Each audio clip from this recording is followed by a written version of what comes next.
রবিবার বিকেলে পূর্ব মেদিনীপুর জেলার ট্যাংরাখালী শাওড়াবেড়া জলপাই খেয়া পারাপারের সময় মাঝ নদীতে বাজ পড়ে মৃত্যু হল এক যুবকের।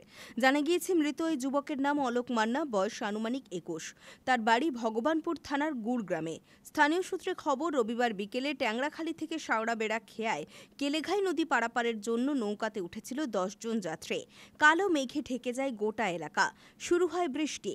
এমন পরিস্থিতিতে নৌকা যখন মাঝ নদীতে, তখন বিকট আওয়াজ সহকারে নৌকার মধ্যে বাজ পড়ে।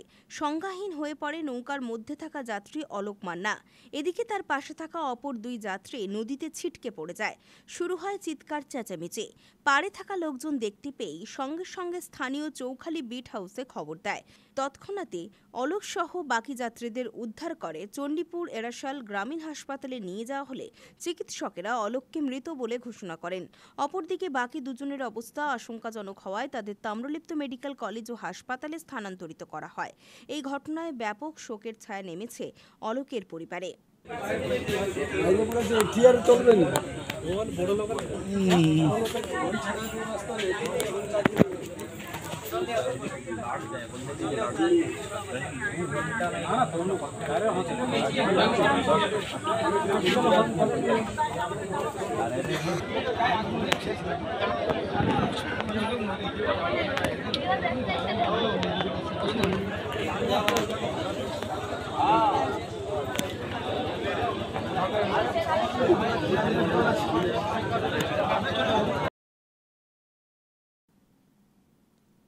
রঞ্জন মাইতির রিপোর্ট, খবর BCBS।